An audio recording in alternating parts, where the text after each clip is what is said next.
अस्सलाम वालेकुम स्टूडेंट्स, यहाँ हम अपने क्लास 10th बायोलॉजी के चैप्टर नंबर 14 रिप्रोडक्शन को डिस्कस करेंगे। तो यहाँ पे हमने डिफरेंट मेथड्स को स्टडी करना है रिप्रोडक्शन के, एसेक्सुअल रिप्रोडक्शन के। तो फर्दर हम उनको देखते हैं कि वो कौन कौन से मेथड हैं और किस तरह से हैं ऑर्गेनिज़म जो हैं एसेक्सुअली रिप्रोड्यूस करते हैं। तो फर्स्ट ऑफ़ ऑल यहाँ पे इंट्रोडक्शन है। रिप्रोडक्शन बेसिकली क्या है, इसकी इंपॉर्टेंस क्या है और इसकी टाइप्स क्या हैं, और मेथड्स ऑफ एसेक्सुअल रिप्रोडक्शन कौन कौन से हैं उनको हम यहाँ पे डिस्कस करेंगे। रिप्रोडक्शन बेसिकली क्या है, production of individual of the same species. Same species के इंडिविजुअल्स को क्या करना बेटा, रिप्रोड्यूस करना ही क्या कहलाता है, रिप्रोडक्शन कहलाता है।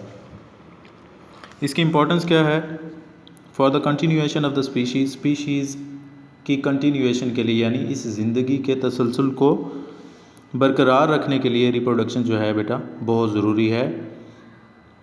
फॉर द ट्रांसमिशन, सेकंड जो इसकी इंपॉर्टेंस है, सेकेंडली हम कह सकते हैं कि for the transmission of genetic material from one generation to the next, यानी कि एक जनरेशन से दूसरी जनरेशन में जेनेटिक मटेरियल डीएनए का क्या होना बेटा, ट्रांसफ़र होना। इसीलिए भी रिप्रोडक्शन ही वो प्रोसेस है जिसके थ्रू जेनेटिक मटेरियल डीएनए जो है वन जनरेशन से नेक्स्ट जनरेशन तक क्या होता है बेटा, ट्रांसमिट होता है।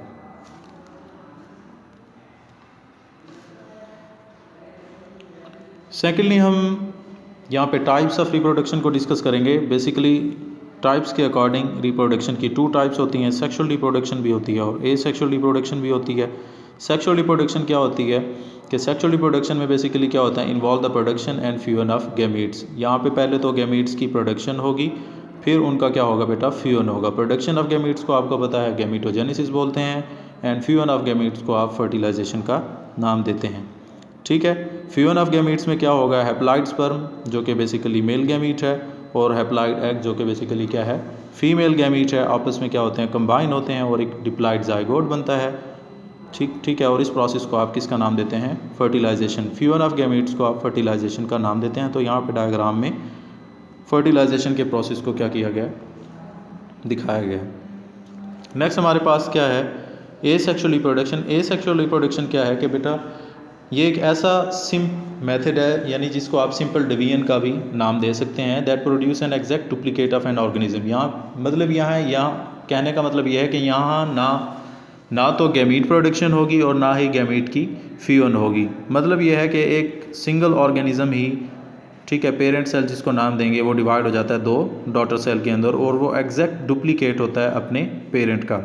अ simple cell division that produce an exact duplicate of an organism and does not involve the fusion of gamete. मतलब इसमें फ्यूजन ऑफ गैमीट्स नहीं होती। यहाँ पे डायग्राम में आपको दिखाया गया एक पेरेंट सेल है। सबसे पहले क्या होती है बेटा, कैरियोकाइनेसिस होती है। सेकंड स्टेप में देखें कि न्यूक्लियस डिवाइड हो गया, कैरियोकाइनेसिस हुई। उसके बाद क्या होती है बेटा, साइटोप्लाज्म, यानी साइटोकाइनेसिस होती है, इसमें साइटोप्लाज्म डिवाइड हो जाता है। जहाँ पे देखें कि न्यूक्लियस जो है अपोजिट पोल की तरफ चला गया और सेल मेम्ब्रेन इन्वेजिनेट हुई और साइटोप्लाज्म डिवाइड हो गया, और फोर्थ स्टेप में देखें कि टू डॉटर सेल यहाँ पे क्या हो गए, प्रोड्यूस हो गए। अब यहाँ पे टाइप्स देखते हैं सेक्सुअल रिप्रोडक्शन की। Binary fission, fragmentation, budding, spore formation, parthenogenesis और वेजिटेटिव प्रोपिगेशन कुछ ऐसे मेथड हैं जो यहाँ पे हम डिस्कस करने लगे हैं। ठीक है, यहाँ पे इलेबोरेट करना इतना इम्पोर्टेंट नहीं है। जब हम इसको आगे गो थ्रू करेंगे तो आपको ये सारे मेथड समझ आते जाएंगे कि कौन कौन से ऑर्गेनिज्म किस किस वे में क्या करते हैं, रिप्रोड्यूस करते हैं। तो सबसे पहले हम ले लेते हैं बाइनरी फिशन। बाइनरी का मतलब होता है टू, और फिशन का मतलब होता है ब्रेक डाउन, यानी कि किसी भी ऑर्गेनिज्म का ठीक है, प्रोकैरियोट्स जिनमें शामिल है मेनली बैक्टीरिया जो है रिप्रोड्यूस करता है सेक्सुअली रिप्रोड्यूस करता है बाइनरी फिशन के मेथड के थ्रू। बाइनरी फिशन का मतलब होता है बेटा division in two. It is the simplest and the most common method of asexual reproduction. ठीक है, यहाँ भी क्या होगा कि सबसे पहले जेनेटिक मटेरियल डीएनए क्या होगा, डुप्लीकेट होगा, अपोजिट पोल की तरफ जाएगा। अपोजिट पोल की तरफ जाने के बाद फिर क्या होगा, बाद में साइटोप्लाज्म डिवाइड होता है। साइटोप्लाज्म कैसे डिवाइड होता है, सेल मेम्ब्रेन इन्वेजिनेट होती है अंदर की तरफ, और पिंच होते होते होते उस साइटोप्लाज्म को दो हिस्सों में तोड़ देगी, जिसकी वजह से एक पेरेंट जो है वो दो डॉटर सेल में डिवाइड हो जाता है। एग्जाम्पल अगर हम देख लें बाइनरी फिशन की, ये बैक्टीरिया में भी होती है और यूनिसेलुलर यूकैरियोट में भी होती है, और बाइनरी फिशन इन्वर्टिब्रेट्स में भी होती है। अब देख लेते हैं बैक्टीरिया में बाइंड इफिशिएंट कैसे होगी बेटा, कि binary fission in bacteria take place in the following step. मैंने आपको बताया कि डीएनए डुप्लीकेट हुआ, फिर 2 कॉपीज़ बनी डीएनए की, वो अपोजिट पोल की तरफ चलेगी। ये डायग्राम के थ्रू भी आगे आपको बताया जाएगा। साइटोप्लाज्म डिवाइड हुआ due to invagination of cell membrane अंदर की तरफ पिंच हुई। और 4th स्टेप में क्या हुआ, new cell wall is form and the formation of 2 daughter cell.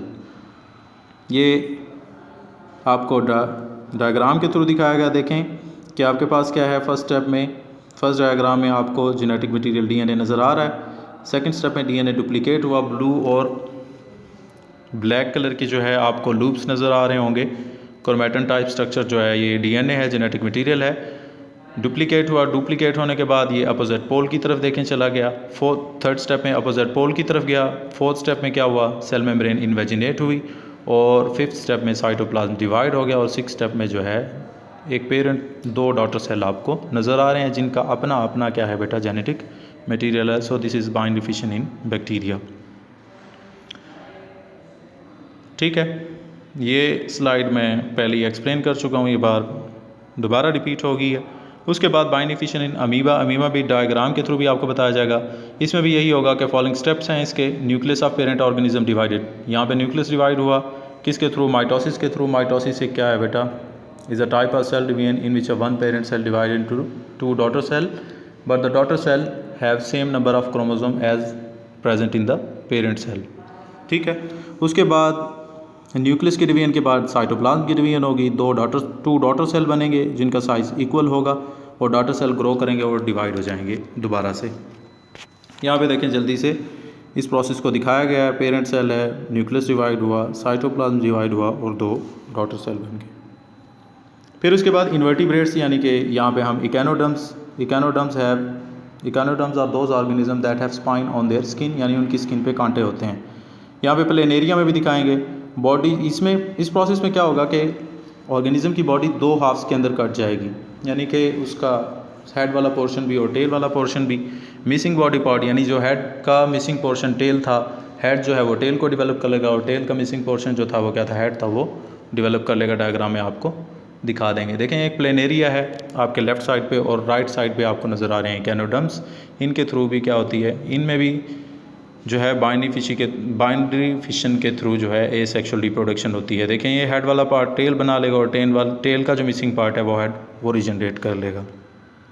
Next process है फ्रेगमेंटेशन। फ्रेगमेंटेशन क्या होती है कि इसमें बॉडी ऑफ ऑर्गेनिज्म जो है ब्रेकअप हो जाती है इनटू मैनी पीसेस। फ्रेगमेंट का वैसे भी मतलब क्या है बेटा, पीस या पार्ट। ठीक है, ये किस में होती है बेटा, वर्म्स में, यानी कि जो पेट के कीड़े हैं जिनमें लिवर फ्लूक, टेप वर्म वगैरह वगैरह। और फ्रेगमेंटेशन इन प्लेनेरिया। प्लेनेरिया में तो वैसे बाइंड इफिशिएंट भी होती है, लेकिन फ्रेगमेंटेशन देखते हैं कैसे होती है। वर्म्स में क्या होगी, जैसा कि वर्म्स जो है ग्रो टू फुल साइज़ में बड़ा होगा और स्पॉन्टेनियसली ब्रेक हो जाएगा 8 to 9 पीसेज में। ईच पीस जो है वो डेवलप हो जाएगा into a mature worm and process is repeated. तो यहाँ पे इसको दिखा दिया गया है कि फ्रेगमेंटेशन प्लेनेरिया में कैसे होगी। बाइंड इफिशिएंट भी हुई थी। अगर बाइंड इफिशिएंट प्लेनेरिया 2 हिस्सों में टूटेगा, 2 हाफ्स में, तो बाइंड इफिशिएंट होगी। और मोर देन 2 पीसेज में अगर ब्रेक डाउन होगा तो इसमें फ्रेगमेंटेशन होगी। If a planaria break into many pieces instead of 2 then it is called fragmentation. Fragmentation में भी क्या होगा, जो मिसिंग पार्ट होगा वो पूरा का पूरा डेवलप हो जाएगा एक कंप्लीट प्लेनेरिया में। नेक्स्ट आपके पास है स्पोर फॉर्मेशन। स्पोर फॉर्मेशन ये फंजाई के अंदर होती है बेटा, मेनली राइजोपस में। ठीक है, और दूसरा जो है एंडोस्पोर फॉर्मेशन इन बैक्टीरिया। ठीक है, बैक्टीरिया तो वैसे बाइंड इफिशिएंट के थ्रू रिप्रोडक्शन करता है, एसेक्सुअली रिप्रोड्यूस होता है, लेकिन जो अनफेवरेबल कंडीशन होंगी तो इसको एंडोस्पोर के थ्रू रिप्रोडक्शन करनी पड़ेगी। देखते हैं कब और कैसे करता है। स्पोर फॉर्मेशन राइजोपस में देखें तो स्पोर फॉर्मेशन जो है, यानी कि इस राइजोपस एक फंगस है, इसमें स्पोर बनेंगे। ठीक है, तो स्पोर फॉर्मेशन के फॉलोइंग स्टेप हैं बेटा। पहले स्पोरेंजिया का पता होना चाहिए हमें, स्पोर्स का पता होना चाहिए, सिस्ट का पता होना चाहिए, और जर्मिनेशन ऑफ स्पोर का पता होना चाहिए कि क्या क्या स्टेप होते हैं। तो ये कंप्लीट 3 स्टेप के अंदर कंप्लीट हो रही है। 4th स्टेप में स्पोरेंजिया, स्पोर फॉर्मेशन, सिस्ट बनाना और जर्मिनेशन ऑफ स्पोर। स्पोरेंजिया क्या है बेटा, कि जब राइजोपस जो है अपनी रिप्रोडक्टिव एज यानी मैच्योर हो जाता है तो इसके बॉडी सेल जो हैं थिक वॉल स्पोर सैक्स यानी पाउच लाइक स्ट्रक्चर प्रोड्यूस करते हैं, जिसको स्पोरेंजिया का नाम देंगे। ठीक है, और स्पोर क्या होते हैं, स्पोरेंजियम इनसाइड इस स्पोरेंजियम, यानी इस स्पोरेंजियम के अंदर या स्पोरेंजिया के अंदर सेल जो हैं डिवाइड होते हैं बहुत many times and form daughter cell called spores, और क्या प्रोड्यूस करेंगे, स्पोर्स प्रोड्यूस करेंगे। स्पोर प्रोडक्शन के बाद जो है सिस्ट होगी, यानी जब अनफेवरेबल कंडीशन होंगे तो इन स्पोर्स को क्या करना पड़ेगा, प्रोटेक्ट करना पड़ेगा। तो इसको अनफेवरेबल कंडीशन यानी कि जब हालात बहुत सख्त होंगे तो इसको बचाना है, क्यों, क्योंकि इसने अपनी स्पीशीज़ को कंटिन्यू करना है, तो ये स्पोर का बचाना बहुत ज़रूरी है। तो ये अपने स्पोर के सराउंडिंग में एक हार्ड वॉल प्रोड्यूस कर लेता है जिसको सिस्ट बोलते हैं। Each spore is covered with a thick wall cyst during unfavourable condition. जब फेवरेबल कंडीशन आएंगी तो स्पोर जो है वो क्या करेगा बेटा, जर्मिनेट करेगा, ग्रो करेगा। कि when sporangia mature during they bast and release spore and germinate and develop into new Rhizopus. और न्यू राइजोपस में ये कब डिवेलप होगा, जब फेवरेबल कंडीशन होंगी ना, तो ये बस्ट कर जाएगा स्पोर सैक, यानी स्पोरेंजिया बस्ट कर जाता है और स्पोर जो हैं डिस्पर्स हो जाते हैं इन्वायरमेंट में। जब उनको एक प्रॉपर प्लेस, वाटर, इन्वायरमेंट और मॉइस्चर और ऑक्सीजन वगैरह मिलती है तो वो क्या कर लेते हैं, एक न्यू राइजोपस के अंदर कन्वर्ट हो जाते हैं। ठीक है, उसके बाद बेटा क्या है, ये प्रोसीजर दिखाया गया स्पोर फॉर्मेशन का। ये एक फंगस राइजोपस है। राइजोपस में देखें कि आप इसको ऊपर की जो स्ट्रक्चर है यहाँ पे आपको नज़र आ रही होंगी, सैक पाउच लाइक स्ट्रक्चर जो है आपको नज़र आ रही होंगी, जिसको आपने स्पोरेंजिया का नाम दिया। स्पोरेंजिया में इन्होंने क्या प्रोड्यूस किया बेटा, स्पोर प्रोड्यूस किए। ठीक है, ड्यूरिंग अनफेवरेबल कंडीशन इन्होंने सिस्ट भी बनाया। जब फेवरेबल कंडीशन आई तो स्पोरेंजिया जो है बस्ट कर गई और स्पोर जो है वो क्या हो गए, रिलीज़ हो गए। एंडोस्पोर फॉर्मेशन इन बैक्टीरिया, बैक्टीरिया में कैसे होती है कि बैक्टीरिया तो वैसे रिप्रोडक्शन करता है बाइनिफिशन के थ्रू, लेकिन अनफेवरेबल कंडीशन में जो है बैक्टीरिया स्पोर एंडोस्पोर फॉर्मेशन के थ्रू भी क्या करता है, रिप्रोड्यूस करता है। ये बात आप याद रखिएगा कि कुछ स्पीशीज़ हैं बैक्टीरिया की रिप्रोड्यूस करती हैं by forming spore. Thick wall spore जो है फॉर्म होते हैं इनसाइड द बैक्टीरियल सेल, तो इनसाइड द बैक्टीरियल सेल होते हैं, that's why they are called as endospore. ठीक है, endo mean inside and spore mean spore, तो that's why endospore formation inside the body of bacterial cell produce होंगे। ठीक है, तो कुछ बैक्टीरिया की स्पीशीज़ ये करती हैं, मेनली सारी स्पीशीज़ नहीं करती। उनमें शामिल है बेटा क्लास्ट्राइडियम और बेसिलस स्पीशीज़ जो हैं एंडोस्पोर फॉर्मेशन के थ्रू ये प्रोसेस क्या करते हैं, रिपीट करते हैं। तो एंडोस्पोर फॉर्मेशन जो है आपको यहाँ पे डायग्राम में नज़र आ रहा है। आपकी बुक में तो एक सिंपल सी डेफिनेशन है कि बैक्टीरिया है, बैक्टीरिया के इनसाइड एक क्या बना है बेटा, स्पोर बना है ड्यूरिंग अनफेवरेबल कंडीशन। जब फेवरेबल कंडीशन होगी तो वो इनसाइड जो स्पोर बना है उसको बाहर निकाल देगा और वो स्पोर जो है एक कंप्लीट बैक्टीरिया में दोबारा कन्वर्ट हो जाएगा। यहाँ पे हमारा लास्ट टॉपिक है parthenogenesis. This is an interesting topic of asexual reproduction. Interesting है, इसको देखते हैं। इन पार्थिनोजेनेसिस में क्या होगा बेटा कि एक अनफर्टिलाइज एग डेवलप हो जाएगा एक न्यू ऑफस्प्रिंग में। अनफर्टिलाइज एग का क्या मतलब है, अब आपको यहाँ पे डिफरेंस पता होना चाहिए फर्टिलाइज एग का और अनफर्टिलाइज एग का। फर्टिलाइज एग वो होता है, यानी फर्टिलाइज एग फर्टिलाइज कब होता है, जब उसका फ्यूजन जो है किसके साथ हो जाए, fusion of egg with sperm, then egg converted into fertilize egg. अगर एग का जो है फ्यूजन, यानी कि एग का जो फ्यूजन है वो स्पर्म के साथ ना हो तो तब वो होगा अनफर्टिलाइज एग। तो इस प्रोसेस में क्या होगा कि अनफर्टिलाइज एग डेवलप हो जाएगा एक न्यू ऑफस्प्रिंग में। यहाँ पे एग्जांपल देखें कुछ फिशेस के अंदर जिनमें एक्सटर्नल फर्टिलाइजेशन होती है, फ्रॉग्स के अंदर और इंसेक्ट्स के अंदर ये पार्थिनोजेनेसिस का स्टेप होता है। पार्थिनोजेनेसिस इन हनी बी शहद की मक्खी, इसमें भी होता है कि यहाँ पे होता क्या है बेटा प्रोसेस, क्वीन हनी बी जो है कॉम के अंदर शहद के छत्ते में जो है बहुत सारे एग्स दे जाती है इन द हनी कॉम। ठीक है, फिर जो मेल हनी बी है जिसको आप ड्रोन का नाम देते हैं, वो एग को फर्टिलाइज़ करता है। एग को फर्टिलाइज़ करते वक्त यानी कि स्पर्म प्रोड्यूस करते वक्त कुछ स्पर्म ऐसे होते हैं जिनका एग के साथ इंटरेक्शन नहीं होता और उन एग को आप अनफर्टिलाइज एग का नाम देते हैं। लेकिन होना तो ये चाहिए कि फर्टिलाइज एग ही डेवलप हो जाए कंप्लीट इंडिविजुअल में, लेकिन यहाँ पे एक बस प्रोसीजर है एसेक्सुअल रिप्रोडक्शन का कि अनफर्टिलाइज एग भी एक कंप्लीट ऑर्गेनिज्म के अंदर जो है वो कन्वर्ट हो जाता है।